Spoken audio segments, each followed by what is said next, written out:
Welcome back to the IS Companion. In today's lecture, we will discuss Central Council of Minister.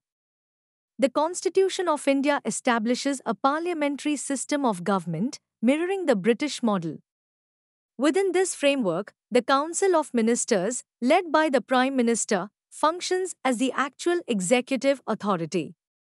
While the Constitution does not provide an exhaustive account of the principles underlying the parliamentary system, it does address them in a broad, general manner through Articles 74 and 75. Article 74 outlines the status and role of the Council of Ministers. It mandates the existence of a Council of Ministers headed by the Prime Minister to aid and advise the President, who must act in accordance with this advice. However, the President may request the Council to reconsider its advice and must accept the advice following such reconsideration. Importantly, the advice given by ministers to the President is beyond judicial scrutiny, reinforcing the confidential nature of the relationship between the President and the Council. Article 75 deals with various aspects of ministerial appointments and responsibilities. The Prime Minister is appointed by the President, and the other ministers are appointed on the advice of the Prime Minister.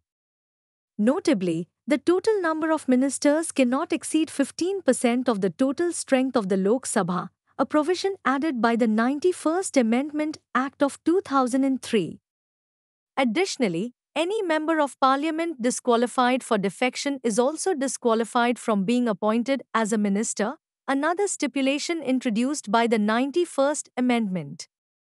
Ministers hold office at the President's pleasure but must collectively remain responsible to the Lok Sabha.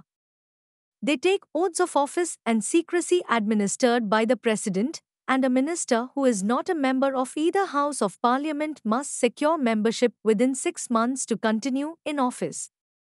Their salaries and allowances are determined by Parliament.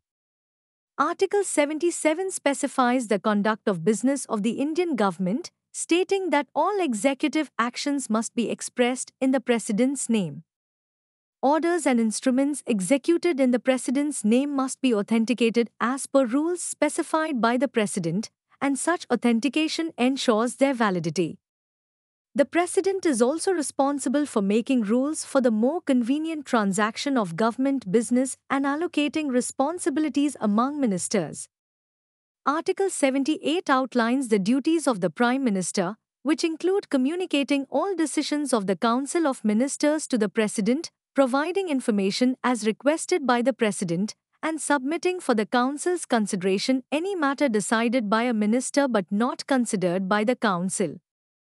Article 88 grants every minister the right to participate in the proceedings of either House of Parliament and its committees, although they are only entitled to vote in the House of which they are members. The advice provided by ministers is binding on the President, as reinforced by the 42nd and 44th Constitutional Amendment Acts. This binding nature emphasizes the intimate and confidential relationship between the President and the ministers. The Supreme Court has upheld this principle, stating that the President cannot exercise executive power without the Council of Ministers' aid and advice, and any such exercise would be unconstitutional. Regarding the appointment of ministers, the Prime Minister is chosen by the President, while other ministers are appointed based on the Prime Minister's recommendations. Usually, members of Parliament are appointed as ministers, but a non-member can be appointed provided they secure parliamentary membership within 6 months. Ministers from one house have the right to participate in the proceedings of the other house but can only vote in their own house. Before taking office, ministers take oaths of office and secrecy administered by the President. These oaths bind them to uphold the Constitution, maintain India's sovereignty and integrity, discharge their duties faithfully, and maintain confidentiality regarding official matters. The Supreme Court has upheld the validity of various ministerial designations, such as Deputy Prime Minister, emphasizing that such titles do not confer additional powers beyond those specified in the oath. Ministers' salaries and allowances are set by Parliament, supplemented by benefits like sumptuary allowances, free accommodation, and medical facilities. These allowances have been periodically revised to reflect changing economic conditions. Ministers operate under the principles of collective and individual responsibility. Collective responsibility means the entire Council of Ministers is accountable to the Lok Sabha for its actions. If the Lok Sabha passes a no confidence motion, all ministers, including those from the Rajya Sabha, must resign.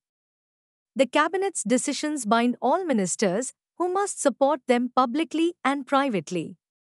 Individual responsibility allows the President, on the Prime Minister's advice, to remove a minister at any time. This ensures accountability and alignment within the Cabinet.